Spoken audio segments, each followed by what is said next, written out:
Hey guys, welcome to Insomniacs, the podcast where we talk about all things true crime, supernatural, and mysterious. I'm Shar. And I'm Ashley, and these are the scary stories that keep us up at night. Well, welcome guys. It's the first episode. I can't believe it. I know, we're just a couple of cool chicks talking about a spine-chilling story of a A cold-ass dude.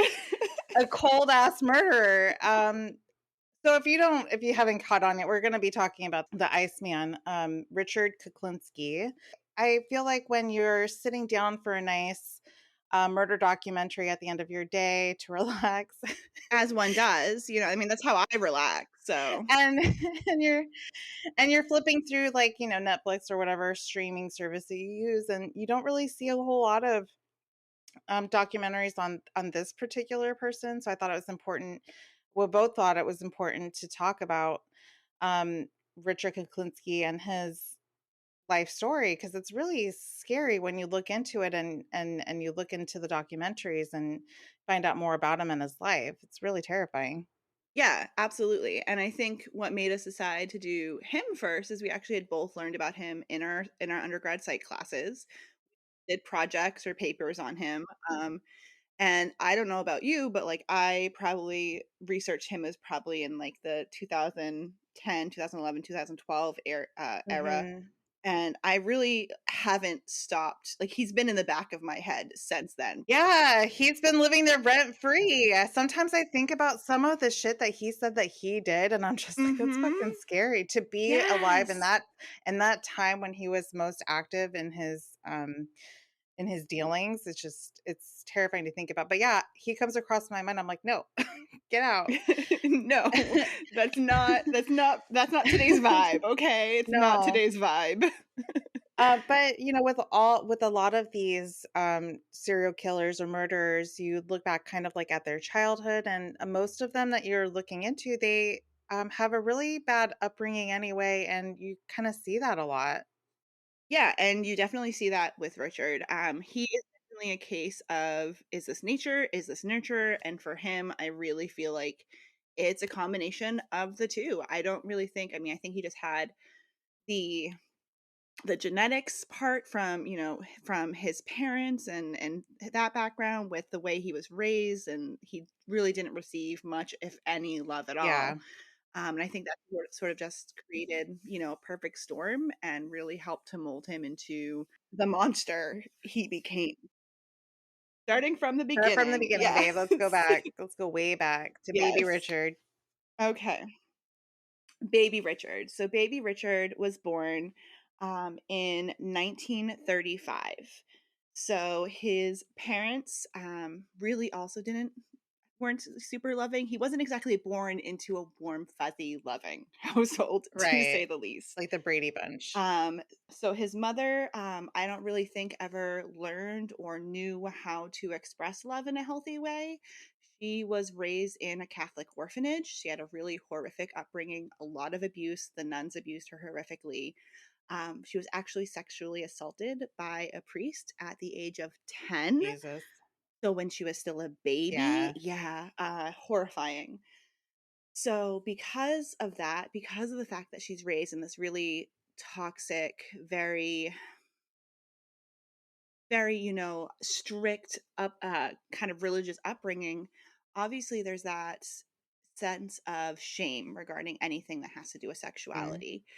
So she was sexually assaulted at the age of 10. She never told anybody. So She's probably she never told any terrified. of the nuns. She was probably terrified to tell anyone, because they Yeah. would probably be like, well, it's your fault. Like, I'm 10 though. Right? Exactly. Exactly. It's probably her fault not dressing modestly, or, she was probably whatever. It makes me so upset because it's never the victim's fault. It is the disgusting person's fault who sexually assaulted them. And in this case, a priest and a 10-year-old girl, hell to the no. But she never told anybody.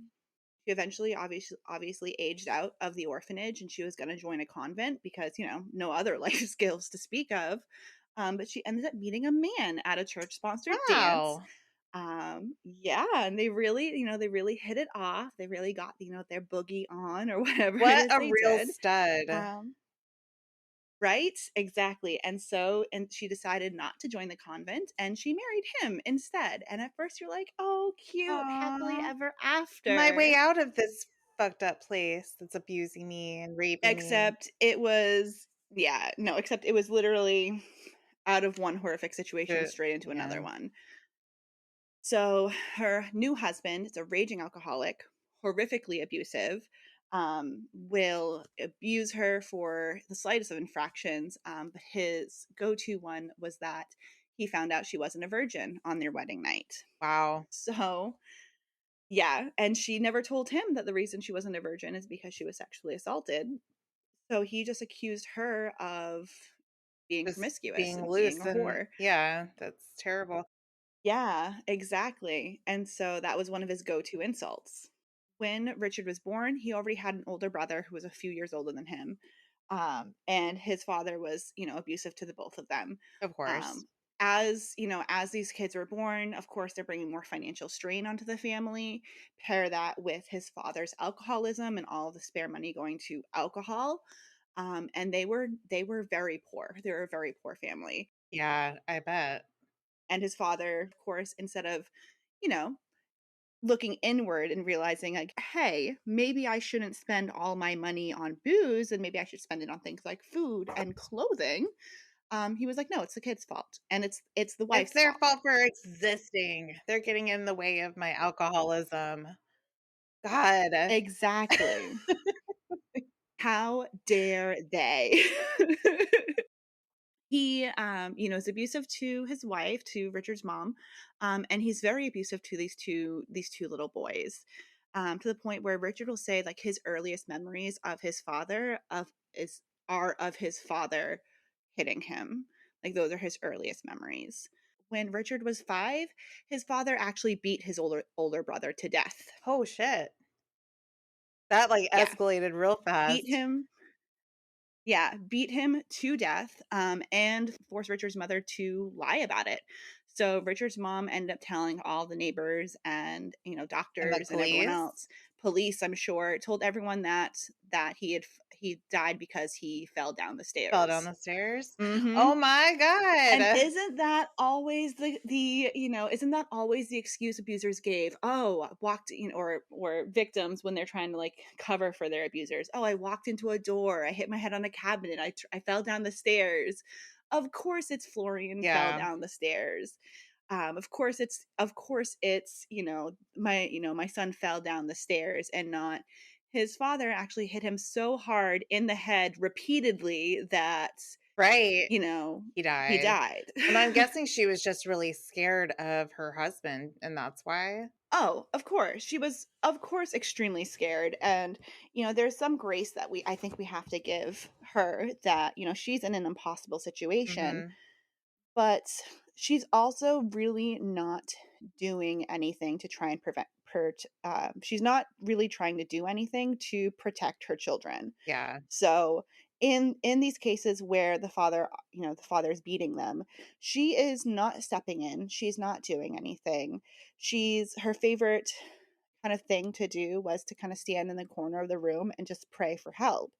And, of course I understand that faith is an important part of many people's lives. And, praying for help is of course something that a lot of people do, but this is one of those situations where hopes and prayers aren't going to do Very a much, lot. yeah. She probably didn't know what else to do or who to turn to. There was probably not a whole lot of, like, resources out there for her anyway, but yeah, it's kind of unfortunate. Exactly. But what this does is this shows Richard how much of a waste of time religion is. So, according to Richard, at least, Richard grows up, he's being horrifically abused, no one stepping in. He just sees his mother praying, but nothing happening from that. He's put into these Catholic schools where he's getting, abused by nuns. Of course, they're big on corporal punishment, right? So he's getting, He's getting beat at home his at a hand whacked with school. a yeah, he's getting beat at home by his father, he's getting beat at school by the nuns, and all the while they're going through, the religious side of it where, love your neighbors and blah, blah, blah. And he just sees it as being hypocritical. So he's growing up in this environment, and all this has shown him really now at this point is that religion is just a hypocritical waste of time, and that anyone who kind of relies on that within their life is, he looks at as being weak. So this all leads into obviously a very rough childhood, right? So I've already mentioned they're having money troubles. Not long after Richard's older brother is killed, his mother gives birth to two more children. So he has a younger sister and a younger brother. And of course, more children. Pop more babies out. That'll make it better. Yeah, exactly. Just had more babies. So now, at this point, his older brother's dead. He is still, Richard is still being abused by his father. He now has two younger siblings who are also, his father, abused all of them. And of course, two new kids, right? So that brings even more financial strain. His father's alcoholism only gets worse. Money issues only get worse. And this has led to really bad bullying by the neighborhood kids towards Richard. So Richard was kind of like an awkward little boy, he was kind of skinny, underweight, kind of short. He had big ears. He was always like in dirty, kind of ratty, tattered clothing. And so he was an easy target. Because they can't afford anything. Right, because his father's spending all the money on the booze. So he's an easy target for neighborhood bullies. He is, being really, he is being bullied, outside of the house. He's being abused inside the house. He's, because of this, obviously grown into an extremely awkward, kind of lonely little boy. Right. Um, and really just kind of, he has no affection really in any aspect of his life. And I think one of the things we can take away from this, right, is that we can feel really bad for little boy Little Richard boy Richard. Yeah. because he really had a horrific childhood and never received any sort of love or affection or help. That does not excuse the things that he grew up to do. Eventually, these money strains start getting too much for his father to deal with. And in case you thought things couldn't get worse, what ends up happening is his father is, he's going out to the bars, he's meeting women, he's sleeping with women, of course. He starts bringing these women home to the house that he shares with his wife and children. What? Yes. That's wild. And she didn't say anything. She just let it She just let it happen. happen. I She mean, just, I'm sure, what could she say? I guess she couldn't really do anything though. Exactly. Right. She would just beat her ass. Oh, I'd have issues. Mm-mm. Yeah. This is probably one of those hidden blessings, because eventually, he ends up abandoning the family for one of these women that he picked up. And so he abandons the family and he leaves with, his new girlfriend. Good. Go to your hussy. Exactly. It's just Anna, Richard's mom, and the three kids. And so uh, Richard starts stealing. He's stealing food. Because Anna's trying to support these three children, and she's obviously not making enough money to support her and her three children and pay for housing and pay for food and everything else. I mean, she doesn't have any real, any life skills. She doesn't have a fantastic education. And so Richard starts stealing to eat. And this is where Anna's abuse starts. So Anna at this point, is a big fan of corporal punishment. And Yeah. so Richard starts stealing and she starts beating him as punishment, really with any household object she can find. But one of her favorite was the broomstick. So Richard had said in one of the documentaries that he described being beaten with the broomstick by his mom, and that she would break it across him, like through the abuse. She would break the broomstick like Yeah. across his back or behind or wherever she was hitting him. She would break it. And just imagine the force that takes to break a wooden broomstick over a I don't child. know how he didn't have a So couple broken bones, but he must have grown up something. with broken bones and things like that. But anyway, eventually his mother starts realizing that the things that Richard is stealing are things that she cannot afford. And so she stops punishing him for the She's stealing. probably like, wow.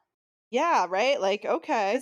This stuff you're bringing is really It's really nice. yummy, and, like, listen, Thanks. listen, okay? Like, stealing is not okay, but also No, we're not condoning I it. definitely love my Snicky snacks. So, like, I understand, like, if you are not getting your basic needs met, stealing to get food, that's understandable, and that's not the same as, like, stealing a car for the hell of it.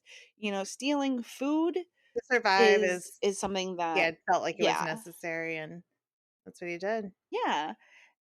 And by the time his mom stops punishing him for this, also now he's starting to feel like he's the man of the house, like he's the provider. Mm. And he kind of likes that, not because like he enjoys caring for other people, because as we'll learn, he really is unable to. But he likes the feeling of power and being in control. Yeah, that's kind of where it all begins, I guess. So at this point, you know, Richard's like 10, 11, 12 or so. They move to they move to a new neighborhood. Anna actually gets she gets approved for this government housing. It is a new building, 4 bedrooms, so a bedroom for Anna, a bedroom for the 3 kids each. Richard Nice. yes, yeah, like, nice, and Richard's really Things are excited. looking up. Things are looking up. Richard is really excited. He Yeah. very much likes his new home. He's also excited because the neighborhood is full of other kids of similar economic backgrounds, right? Yeah. So the other kids in the neighborhood are also low income, are also part of the government subsidized housing. And so he looks at this as maybe like a fresh start, like, hey, maybe I can make some friends now. Um, except that is not what Oh, happens. no. So Richard is still bullied by neighborhood kids. There's a small gang of children, led by one teenager, Charlie Lane. He's a few years older than Richard, and he's bigger than Richard, and so he's just kind of the lead of this, the leader of this gang of, little child bullies. And so Richard kind of realizes like it's not in his cards. It's not meant he's not meant to have friends, right? It's not going Yeah. to be in his That's cards so this sad to time. think about. It is because he really just wanted friends, and it just he's bullied for his appearance, he's bullied for his clothes, he's bullied for how thin he is, he's bullied for his ears, Yeah. all of that. So he at this point realizes like, hey, I'm not going to make friends. Like I give up. And it's at this point, actually, right, where Richard starts becoming a little bit of a true crime aficionado, kind of, which Yeah. I if you're listening to this podcast, and you and I, Shar, Yeah, we're both yeah. very big on this, but he also becomes kind of an aficionado of true crime. So he starts really getting a really large interest in this. He starts devouring these true crime magazines.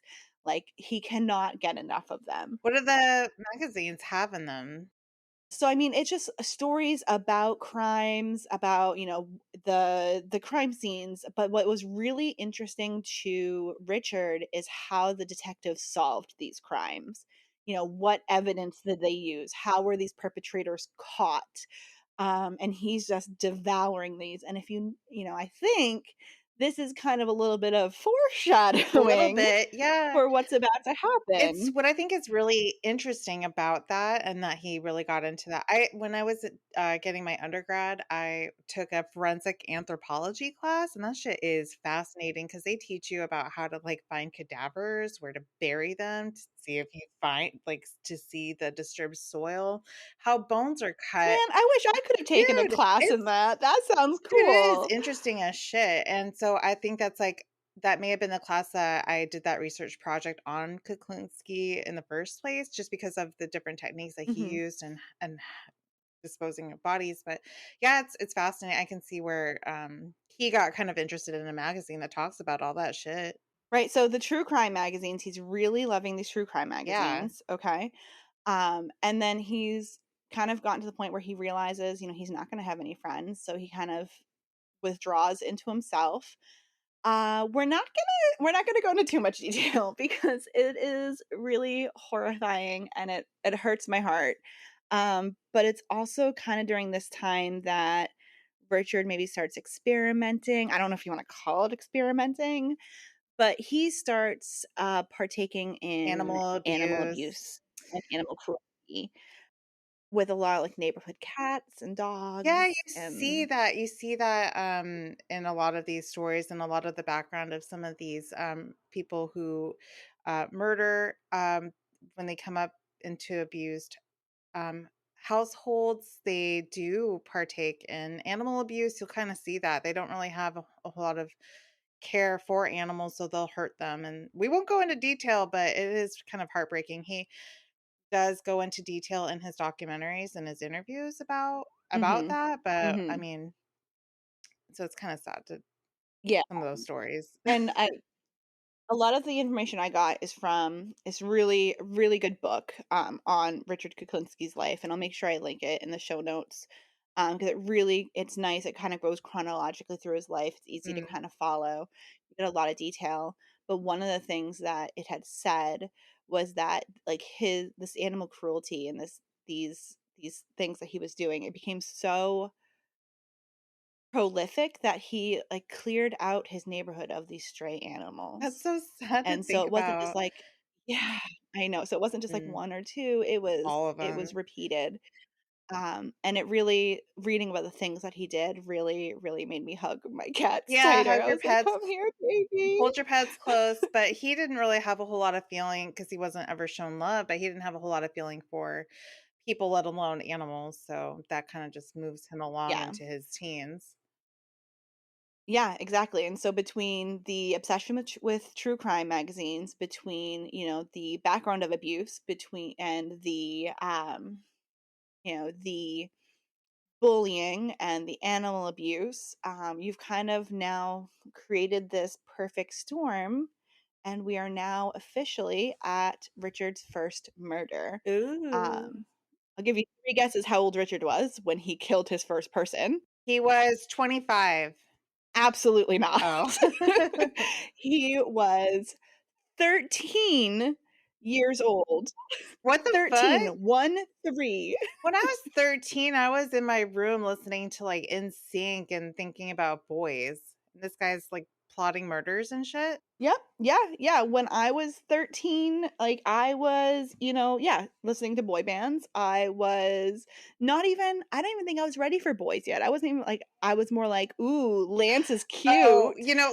I know Um, there's a little bit of an age difference, so I kinda forget, but I'm like, I was about ready to go into high school at that age, so I'm, like, not thinking I about was murdering yeah, I anybody. was yeah, no, I was definitely when I was 13, that was, gosh, 13, that was in early 2000s for Oh me. god, But, stop.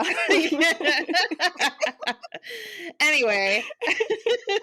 but yeah, but I mean, at 13 years old, you're thinking about like your favorite boy bands. You're thinking about like maybe what boy is cute in your class. You're thinking about like, I don't know, God, my mom is so annoying because she's making me clean my room again. Fuck.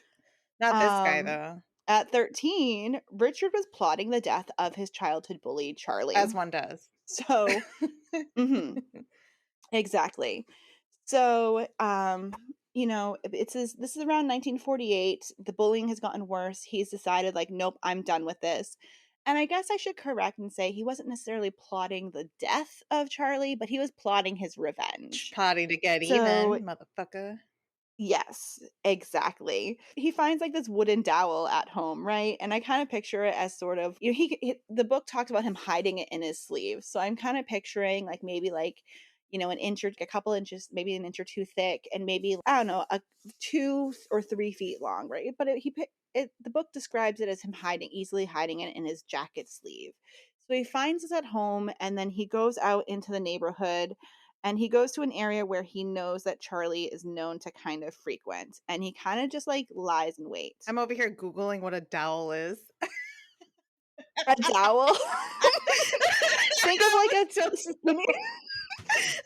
sorry, for Sorry, I don't fucking for know. our for our listeners like Shar who might not know what a wooden dowel is, think of it as like a skinny little wooden Okay, broomstick or got something, it. Sorry.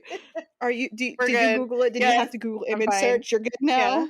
You have the mental picture figured out? We're A wooden stick is basically what he finds at home, okay? okay, you're good. Continue. Thank you. Okay. So he goes to the area of, like, in the neighborhood that he knows Charlie is known to frequent, and he kind of like lies in wait. Like he kind of like, I'm picturing like, like people like in like darkened doorways, just kind of like in a trench coat and a hat pulled down over their eyes, like just waiting for someone to show up. I kind of like have the mental picture of Richard kind of doing that. And he's waiting and he's waiting, and it's night, it's after dark, and he's waiting, and he ends up standing there for hours, and That he's is almost ready to give dedication. up. God damn. Yeah, talk about premeditation, Yeah. right? Like, definitely some premeditation going Uh-huh. on. He is almost ready to give up, and he's like, Charlie's not coming tonight, or, clearly he's out doing something else, when who should appear but Oh, Charlie. shit. So, yeah. So, Richard kind of ambushes Charlie. He takes this wooden dowel, wooden stick, skinny broomstick, whatever you need in their mental picture. But he Not takes funny. this and he it is for me. He takes this and he hits Charlie over the head as hard as he can, and Charlie falls down. And then Richard just kind of goes into this rage, and he just hits Charlie again and again Wait, and again. hold on. He beats him with this little wooden stick. He beats him to death? How do you do Yeah, that? and like I said, a dowel, like, I'm thinking it's like, it's short enough to hide within his jacket sleeve, but I'm thinking it's probably like, like a couple of inches, like an inch or two thick. So Oh. they're Oh, solid, like, okay. they are pretty Well, the solid. ones I was looking at, I'm Um, like, "That would break." Whatever. Okay. yeah, no, like, kinda picture maybe like a wooden broomstick, but maybe not quite as thick as a wooden broomstick. Okay, alright. I'll allow it. Alright. Okay, Continue. you'll allow the historical Yeah. record of his first murder? Okay, thank Uh-huh. God. Anyway, he beats him hard enough, and then by the time he stops, Charlie is dead. So Oh, shit. so he beats Charlie to death. Now, if you listen to what Richard says, he, quote, "did not mean to kill Charlie, he just wanted to hurt him." Over and over and over and over again. And again and again and again and again and again. So he kind of has a little bit of a freak out. He's like, "Oh shit, like, what did I do?" So he kind of understands that that's wrong. You don't just be murdering Kind of. people. It's more that he knows that he can get caught, though. Okay. Yeah. So I don't think he cares about the fact that Charlie is dead. He cares about the fact that the whole goddamn neighborhood knows that they have this bullying thing going on, that Richard hates Charlie's guts, and now all of a sudden Charlie shows up dead. I Hmm. wonder who it could be. It was Richard Richard knows that he needs to yeah, he knows he needs to hide the body. in the dining room with the wooden dowel. The candlestick. It's Colonel Mustard Yeah. in the study. So he gets rid of the body. Alright, alright. Yes. So he has a he needs to figure it out quick. So he knows Mm. he has a stolen car that he has stashed not too far away, because he's also stealing cars at this point too. So he drags the corpse like down the block to this car, stolen car, opens up the trunk, puts Charlie's body into the trunk, where he also sees, oh, there's some helpful tools. There's a hatchet and there's a hammer. Oh, So he just kind of makes a convenient. mental note, Okay. doop a doop, and drives out of the city. And he drives to this more rural area of New Jersey. Who the fuck taught him how to drive?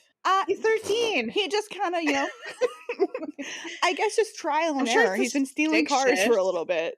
Who taught him how to drive a stick shift? It's 1948, so it has to. I do they have automatic cars I in don't know. 1948? I don't even know anything about cars. I don't know why I'm asking Hold on, let you. me Google it.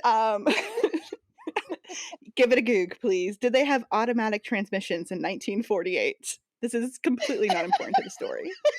Hey, Google, did they have automatic cars in 1948? Google's like, huh? Probably not important to the story. I mean, it might be easier just to kind of like type it. Let's see. When were automatic car Sean can transmissions put in some invented? like Jeopardy music. Do, do, Oh, yeah, do, do, do. Alfred Horner Munro, a Canadian steam engineer, designed the first automatic transmission in 1921 all right. and patented the transmission in 1923. Fine. So by 1948, yes, He there were automatic car he had a fucking transmissions. automatic car, he's 13, and he's driving poor Charlie somewhere to stash his body. Yes. He's driving out of the city, and as the further he drives, the longer he's in the car, the less scared he becomes and kind of the more satisfied he feels. And he feels powerful and he likes this feeling. He becomes glad that he murdered Charlie, and it's kind of in this moment that he decides, I am done being the prey. I I am I am the I am predator the now. bully now. So he decides that he is not going to be abused by anyone ever again. Okay. And it's kind of a it's kind of an important moment in his psyche. It's a really big shift for him. So he eventually gets to like this really isolated area. It's kind of in this marshy woodsy area. There's a bridge that goes over a river, and it's winter, so the river is partially frozen. It's very cold outside. He gets out of the car, he opens the trunk, and he kind of recalls from his true crime magazines what are some ways police officers use to identify bodies. So he searches Charlie's pockets for any identification, doesn't find any, but steals the money that Charlie has. He also then uses the hatchet to chop off the Ew, fingers because he's like, fingerprints are used. So gross. he's like, let me just remove the fingers. And then he's like, oh, dental records. Those are also used to identify bodies. So let me just take this here handy Ugh, dandy hammer and remove the teeth. ugh. So I hate teeth. I can watch pretty much any true crime thing. The second they start mentioning You're teeth removing them with a or like hammer. bones, No. that's my limit. Also, animal abuse. Yeah, Like I I will can't. like, you know, I know I've mentioned this before, but like that TikTok sound where it's like his arms were cut off, his legs were Yeah. cut off, his eyes were plucked out. Like I can listen to like the most gruesome true crime documentary, right, where it's just going on like that, and they're like, and the dog was locked in the laundry No! room for 3 Not the days. dog, fuck. The dog. Like, I could watch similar to that, like, watching a movie, even if it's a CGI dog, I don't fucking care. Like, if I'm watching a movie and everyone's dying and getting murdered, I don't like, I'm not as emotional, but, like, as soon as you see, like, the dog and the dog's gonna get in trouble or Mhm. be injured, just waterworks. I can't watch that. No, No, absolutely absolutely not. not. Mm-mm. Yeah. So yes. So he removes all potential identifying pieces from Charlie. He throws him over the bridge into the river, watches Charlie's body sink. He watches Charlie's body sink. That's hard to say. And then he kind of gets back in the car and he drives away. And on his drive back home, he kind of just systematically disposes of a finger here, a couple of teeth there, another finger here, just along the side of the road so that, he doesn't have it on him. And as far as I read, I don't know if Charlie's body was ever found or if Someone just found a finger his murder was somewhere? actually ever solved. Yeah. I don't know. Like, I guess I didn't look too far Probably into not. it, but as far as I know, probably never solved. So he gets, at this point, like the childhood gang kind of, they kind of fall apart. Like Charlie was their leader. Without Charlie, they kind of stop giving Richard a hard time. Richard, like I said, decided he's no longer going to be the fucking bully. He starts carrying a baseball bat around with him. Like, how dramatic can I be? Let me just carry a fucking baseball bat around with me, and anyone who fucks with me, I'm gonna hit them in the head with a I mean, baseball that makes bat. sense. He's, Um, protection, yeah. right?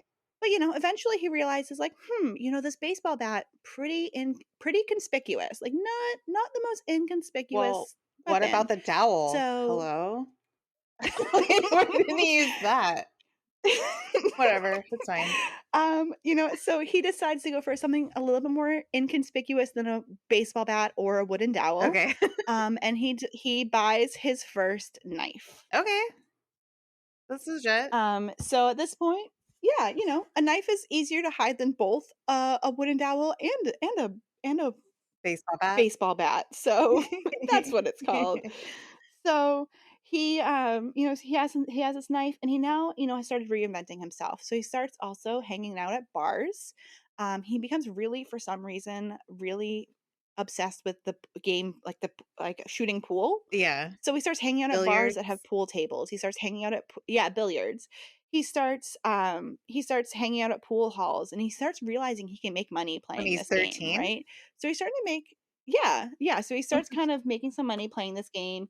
He also has started kind of building his own little gang of teenagers.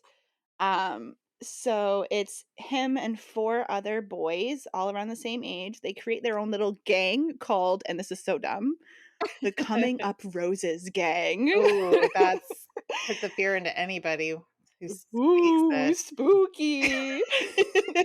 They got, like, matching, like, rose tattoos or something, and their whole like, the reason they call themselves that is that, like, everything in their life was gonna be easier now, like, things were gonna be coming up roses for them now, and if anyone got in the way of that, they would become fertilizer for their rose Wow. gardens. Jesus Christ.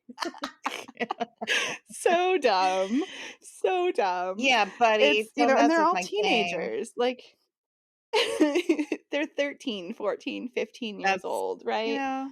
sure. Yeah. Around this time, he also buys his first gun from somebody that he's playing pool with, Who and the wait, then, hold we're up to on, his pump the brakes. Who is I was who's wondering if I could just kinda, like, go right over that. no, who's selling a 13-year-old a gun? It was a different What time, the hell? okay? Like, It's a lawless country back then, I guess. 13 is the new 13 oh, 30. You know, haven't you ever watched 13 Going on 30? yeah, Like, I'm I sure it's remember pretty much that the scene same where thing. someone sold the 13-year-old the gun. Yeah, I remember that part. Yeah, absolutely. Anyway. I don't know. Someone sells this teenager his first gun. So now he has a gun. And so he's playing pool one night, and he's playing pool against this guy, Doyle, right? And Doyle starts Okay. You have a problem with the name Doyle? What the fuck kinda I mean, he sounds like a douchebag. His name is Doyle. I'm sorry if your name is Doyle, who's listening. Anyway. Well, the thing about Doyle is that, everyone knew that Doyle was a cop. He was a New Oh, Jersey cop. Mhm. So, him and Richard are playing pool, and Doyle starts running his mouth off, like, just generally disrespecting this teenager who's, playing pool with him, and so the more he kinda runs his mouth, the more he kinda name calls, the more he he was probably disrespects Richard. losing. Fuck. Probably. Richard is probably hustling, Yeah. to make money. Mm. But the angrier Richard starts to become, and so eventually, they've had enough. Doyle leaves the bar. He's been drinking, of course. Richard follows him out to his car, watches him. He sees Doyle get into his car. He sees Doyle light a cigarette, and then he realizes that Doyle seems to have just fallen asleep in the car. So he walks up. He confirms, "Yep, sure as shit. Like Doyle has like passed out drunk in the driver's seat of his car." And so Richard's like, "I'm gonna fucking kill him. I'm gonna kill him." Oh. So we're up to a second murder now, a New Jersey cop. But Richard's like, "Hey, I can't just shoot him in the face. Like everyone saw the altercation at the bar. They're gonna lead it back to me." Yeah. So he's like, "Well, how can I do this?" He walks, a couple blocks down the street to a gas station, buys a quart of gas, walks back, dumps the gas into the back seat of the car, lights a match, and Oh, throws it shit. in, and then walks away. That's not fucking Yep. subtle at all. I guess I guess that's more subtle than shooting him in the face, I guess? I'm sorry for laughing. I'm just like, "What?" I know. It's not Like, funny. It's it's not not funny, but because he thought that would be better? I don't Not know. catching I don't attention know. from okay, well, he walks away. I don't know. But he stays close enough so that he can listen to Doyle's That's screams. so that's that's terrible. Like, he was enjoying Yeah. that, right? He must have. Yeah. Oh my Yeah. god. So that's his second murder. So first one was, What a a doll. little teenage bully. Second one is just burning someone to death in the That car. escalated really fast. Yeah. So at this point, Richard's gang, they are starting to become, commit more and more crimes. So they're doing like robberies and holdups and things like that to get money. And they become noticed by a local mob family, the De Cavalcante crime family. Hmm. So one of the people in that family approached the gang and was like, "Listen, I have this guy. He's causing issues for the family. I need you to get rid of him." All right, all right. And so the boys are like, "Yeah, cool, got it." They like, give the boys a gun. Again, another person just giving these teenagers more Yeah, guns. why not? Um, and they are kind of driving around searching for this person, and they find them. So the boys kind of spend a few minutes in the car deciding who's going to kill the guy. One of the teenagers is like, "I'll do it," but then he chickens out. And then another teenager is like, "I'll do it," but then he chickens out, because like it's not normal to just be able to shoot somebody in the face and walk away. Yeah, But Richard is like, "Forget it. Like, I'll do it. Like, fuck it." He takes the gun. He walks up to the guy in the car. He shoots him in the face. He walks nonchalantly. back, gets back in the car. They drive away. No reaction. And this, like, really impressed his little coming up Roses gang. You know, they were like, Yeah, "Dude, man, how'd you do that?" "Yeah, man. Like, that was so cool. Like, you're you're a cool as a cucumber, badass. bro." Oh my god. You're totally rad. Oh no, wait, that's not. Wrong era. So totally rad. Well, I don't think bro is from the right era either. Whatever. But they were, like, impressed that he was able to do it with no emotion, no reaction, and so he kind of liked the adulation from his gang. He felt like, he's getting the attention he deserves to be getting. Felt powerful, I bet. Yeah, exactly. And so this kind of he likes the power, and this also solidified. So he starts getting more contract work from this mob family. He's, starting to do really well for themselves. They're making a lot of money, but their money is going out as fast as it's coming in, right? So they're spending it on booze. Of They're course, spending that it sounds on gambling. familiar. Eventually, two of the boys in this coming up Roses gang decides to hold up a card game. Right? So Mhm. they want some more money. They decide to hold up this card game, rob it, take the money, and leave. Turns out this card game was hosted by someone in the De Cavalcante Oh, family. no. No, no, no. You Yep. don't listen, if there's Yep. anything that we're gonna learn about the history of anything, you don't fuck over the mafia. That's not a good idea. And you know what I was Exactly. thinking about when I was doing the dishes one day? I was thinking, like, these kids probably had. As one does. Right. Just thinking about murder while I'm doing the dishes. These kids didn't have Instagram or social media. They probably had no They fucking clue. didn't? Probably not, I would say. They probably had no way of knowing what the fuck they were doing, like who they were screwing over, and they had no idea about the consequences maybe. Like, why would they think that's a good idea? Right, exactly. And it wasn't a good idea because um someone from the family pulls Richard aside and basically are like, "Hey, I know you had nothing to do with this, but I know it was your boys. They Mm, need to they go. fucked You around need and to they take were care gonna of find them." out. That's what they They said. were gonna find out. Yes.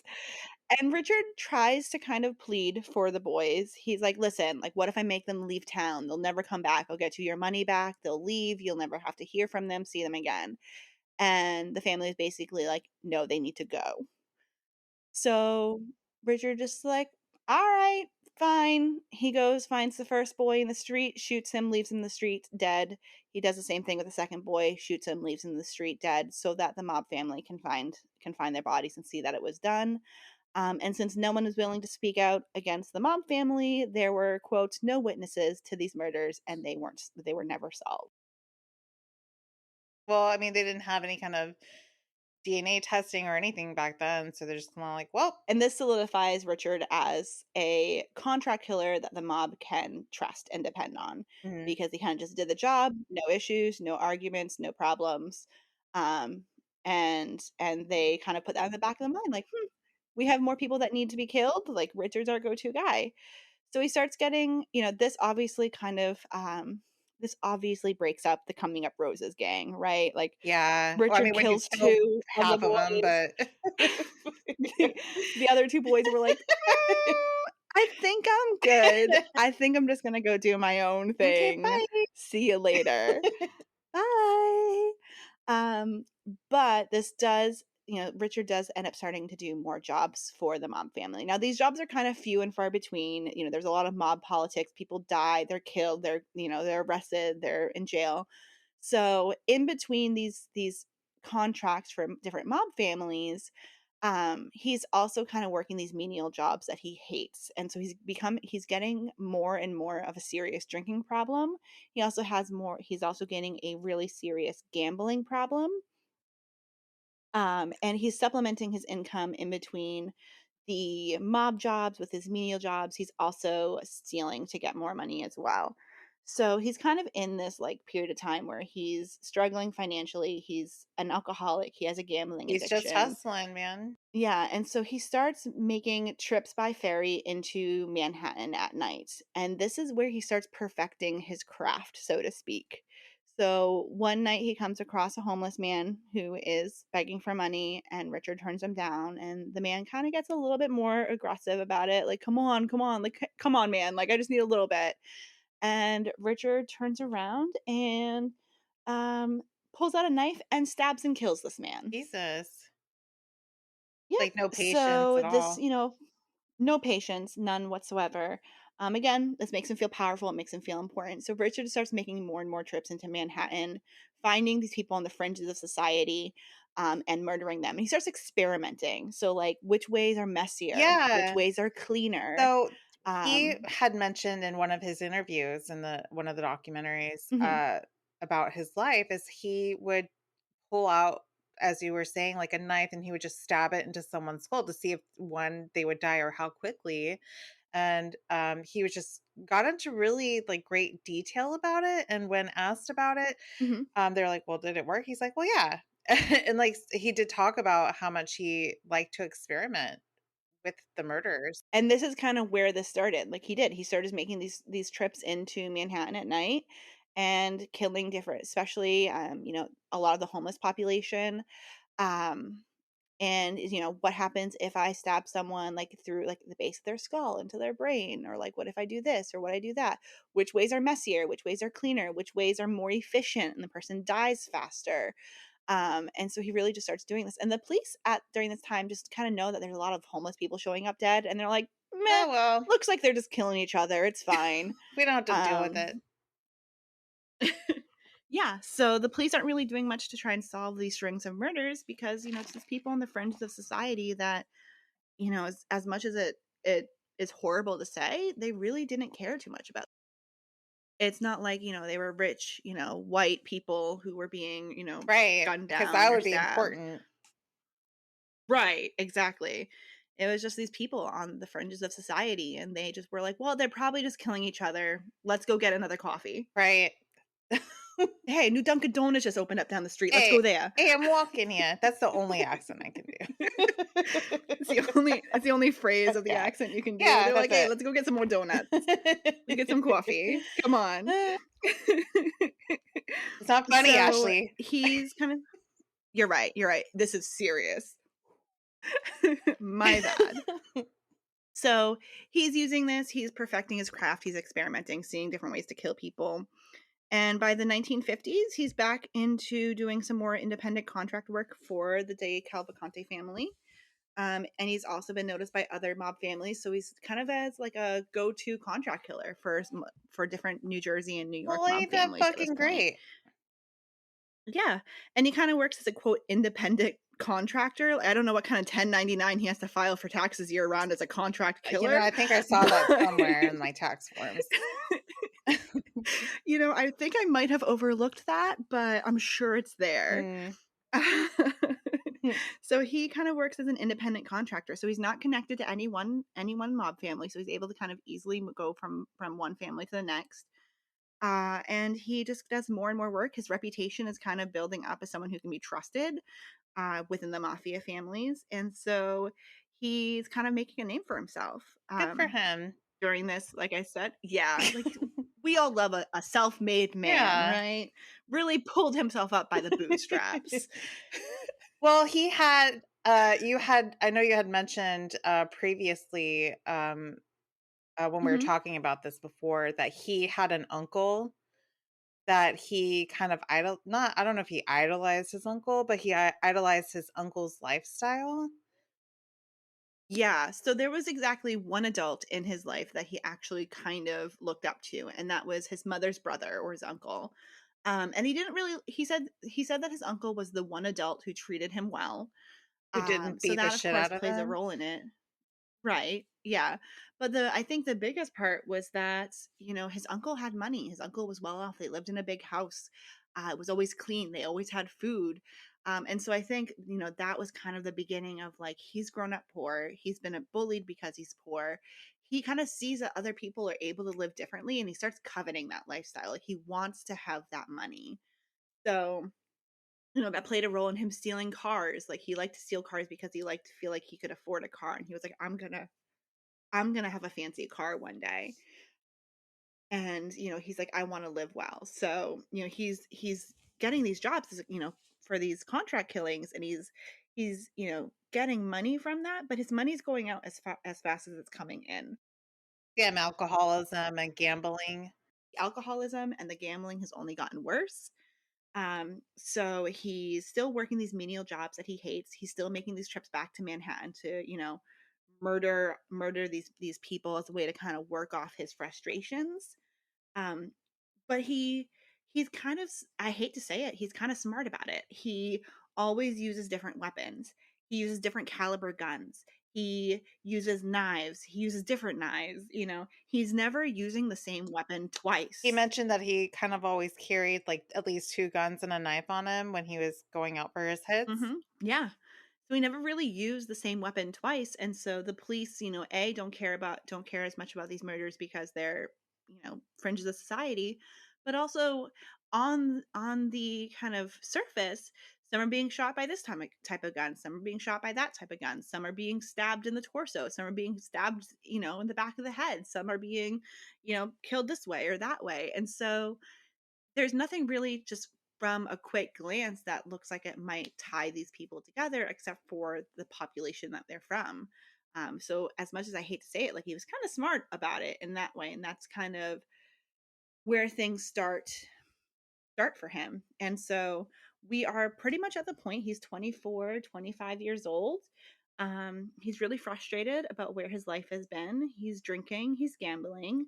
By this time, he estimates that he's killed more than 65 men, only men, because by Richard's own admission, he does not hurt Women or or kill women children. and children. It's his own.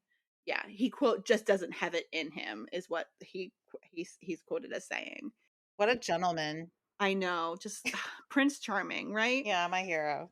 Throughout all of this, he's, going to bars, to pool halls, things like that. He's making money. He has his little Coming Up Roses gang. He throughout in the background of all of this, by the time he was like 16 or so, he started getting attention from women. And he met this one woman in a bar. Her name was Linda. She was 25 years old at the time. He was 16. I mean, I guess she can't find a man her own So age, so she's got to find a child. a child, yep. And Richard starts shacking up with her. So he moves out of his mother's house. He moves in with Linda, and Linda is kind of like his ongoing girlfriend in the background, around the time that he starts making all these trips into Manhattan and stuff, he gets her pregnant.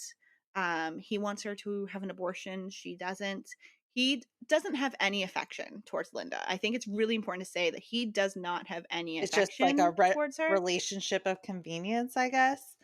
He wanted out of his family's house and she wanted a man. Well, not he's not like I guess he was old seemed She wanted older. a boy. I guess he seemed older for his age than I don't know, than what he maybe seemed like. I wonder if she like knew he was 16.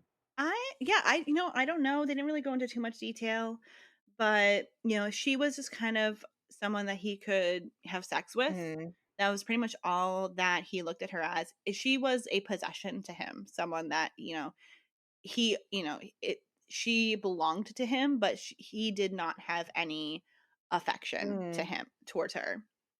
If you know what I mean. Yeah. So he gets her pregnant. He wants her to have an abortion. She does not want to have an abortion.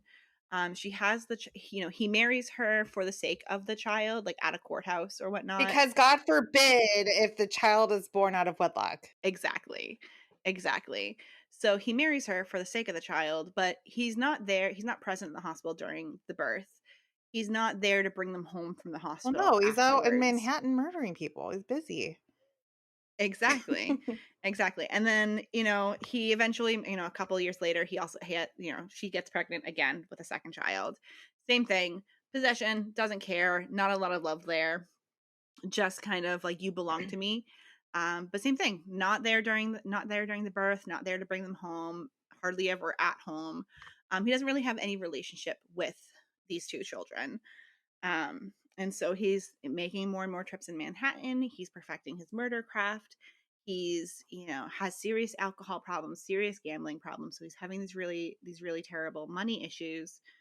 He's working at these jobs that he hates. He starts working at this trucking company, right? Mhm. And he's just frustrated. He's frustrated about where his life is going. He He doesn't quite has have these money that issues that he life resents. that his uncle Yeah, had that he's aspiring to have. exactly. And so he's really frustrated. And so it's at this point, right? He has Linda, he has these two kids, he's frustrated where his life is going. Starts working at this trucking company and he meets this lady that he's kind What? of intrigued by. Who'd Yeah. that be?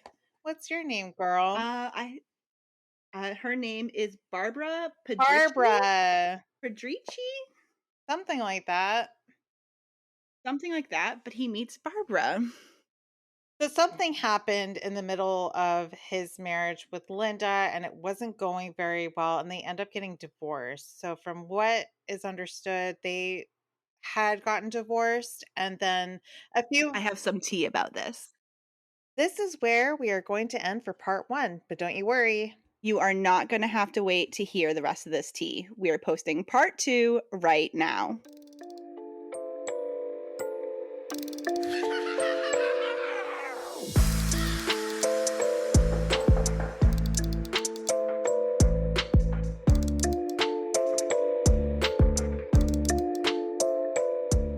Having your basic needs met.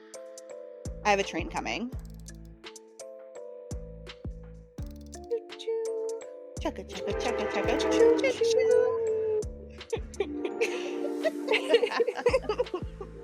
I'm just going to let that keep going by.